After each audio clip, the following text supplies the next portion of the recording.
My name is Brian Lee, and this is Samantha.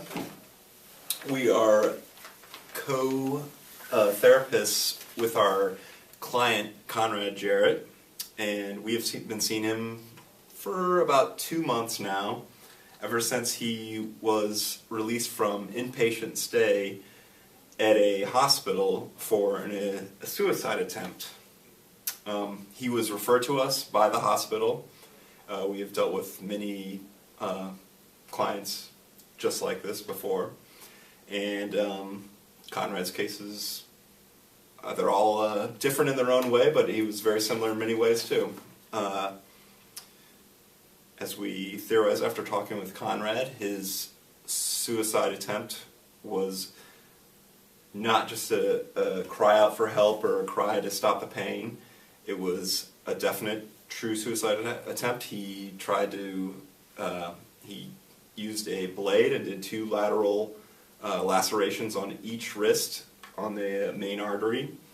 Some of the patients we see, take 10, 20 aspirin and immediately tell their parents that they've done what they've done, and it's usually kind of just a cry for help and that they're in pain and they just don't know how to express it.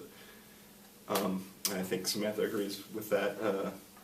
Definitely. And to give you a bit of context of the situation the suicide attempt occurred in, approximately 1 year before the attempt, his older brother Buck passed away in a boating accident, which he was present at. And so dealing with a lot of those processes of grief, we believe, is what led him to attempt the suicide. Yeah, and our diagnosis for him right now currently is that, understandably, he is suffering from depression. He has some symptoms of post-traumatic stress syndrome from the accident and witnessing his brother's death.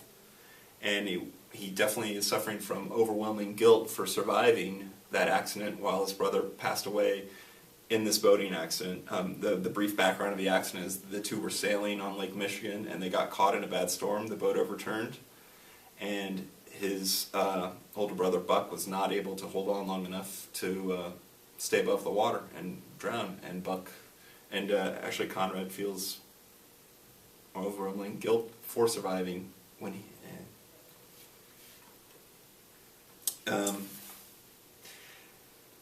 Basically, Samantha and I have kind of begun to address Conrad's post-traumatic stress syndrome by kind of walking him through the accident, the events that led up to it, through the process of feeling the rawness of it in a safe environment that we've provided for him.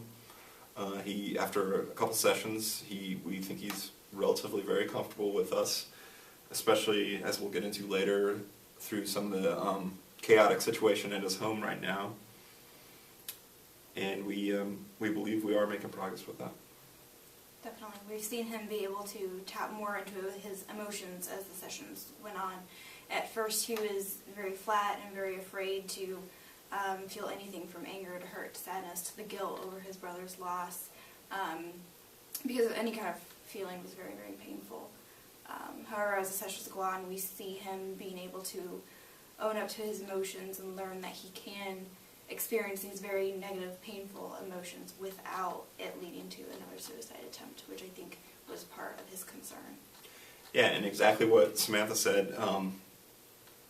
With this progress he's making, we both noted in our notes in a recent session that Conrad kind of muttered that he thought he should have been the one that passed away, not his brother, because he always felt kind of like the unwanted son in the family. Buck, his brother, was, from what his description he tells us, the all-American son, popular in high school, great athlete, everything you would, quote, stereotypically think of the all-American boy.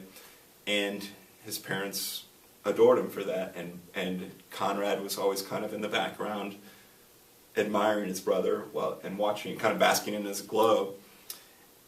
And it was definitely concerning for us when we heard Conrad state that he kind of thought that he was, it should have been Buck that lived and not him. So we thought, it was really time to get his parents involved, Beth and Calvin, because we kind of wanted to hear their perspective and see if Conrad was kind of exaggerating things, and just see kind of what the family situation was like.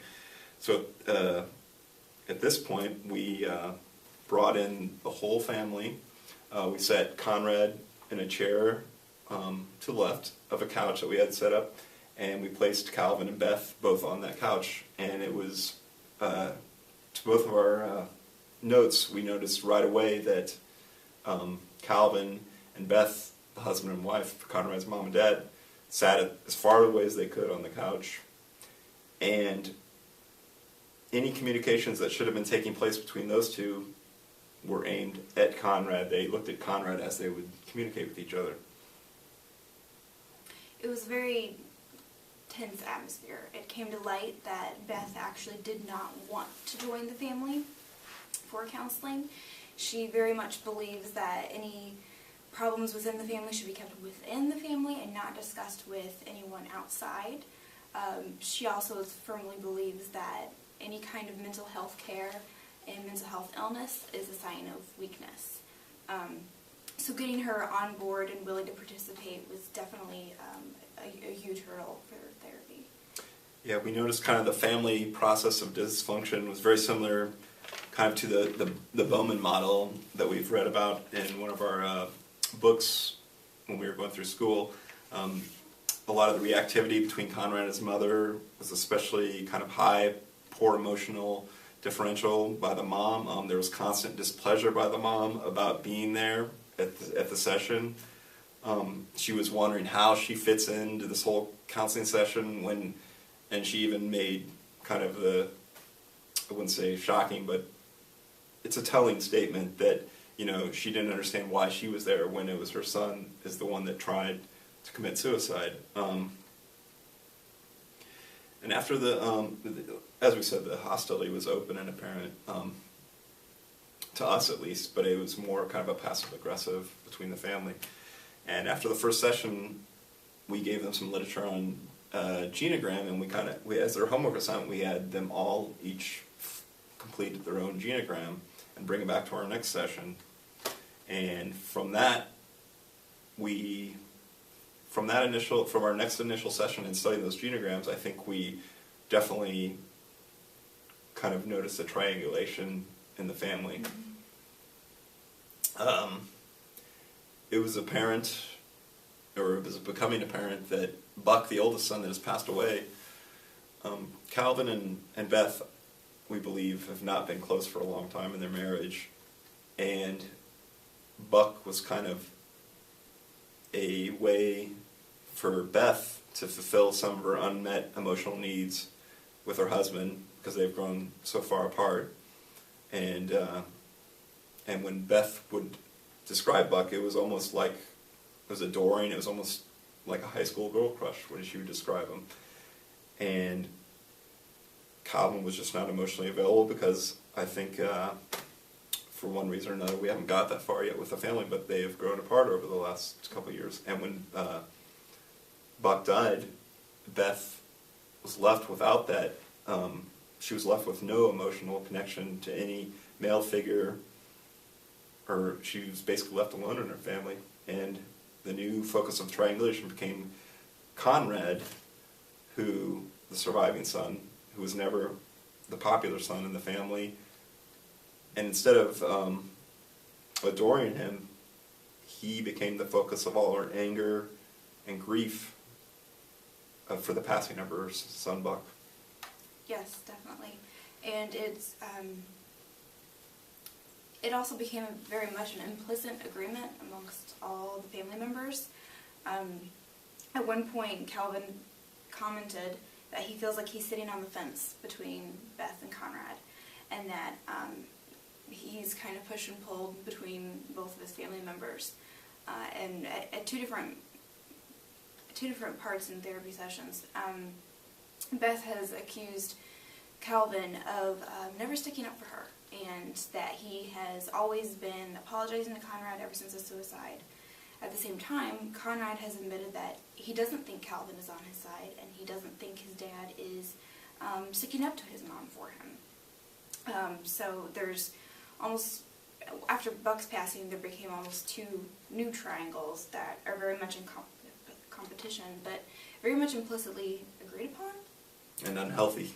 Yes, and it seems like every time Beth attempts to use Conrad as a scapegoat and vent all her aggression on him, he will actually retaliate and escalate the situation, which allows Beth to play the role of the martyr and the victim.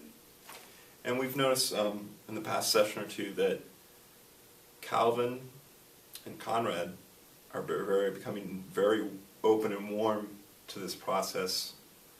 I think they're starting to realize that a lot of their indirect communication and things like that are not going to just disappear unless they address it, and they're willing to take that step. Beth is becoming a little better at hearing this, and we're doing a job of kind of pointing out some of this complexity and the triangulation and things like that. She's still very resistant, and from this point on, we're working on self-awareness for all of them. We're kind of, I think, herding them in the right direction to more self-awareness and realizing some of these subtle but complex things that grew over years and years that all came to roost finally because of the Buck's death, which is very common for families when they lose a member of the family. Everybody grieves in different ways. Everybody handles it in different ways, and it basically deconstructs the whole family unit. It has to be rebuilt again. And right now we are in the process of trying to help them rebuild it. We are a long ways away from helping them complete that.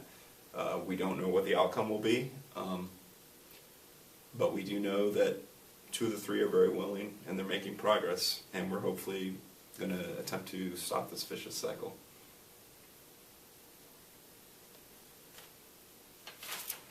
And I think it's important to note as a last thing,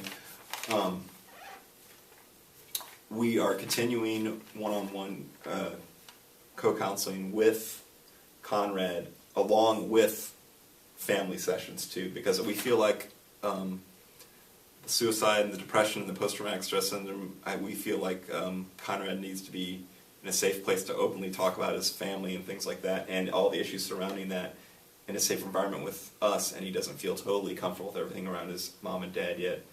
So we're kind of working with Connor one-on-one and dealing with those, and trying to get in sessions with the whole family as a whole unit. So our hopes is that will bring the most amount of progress. Thank you.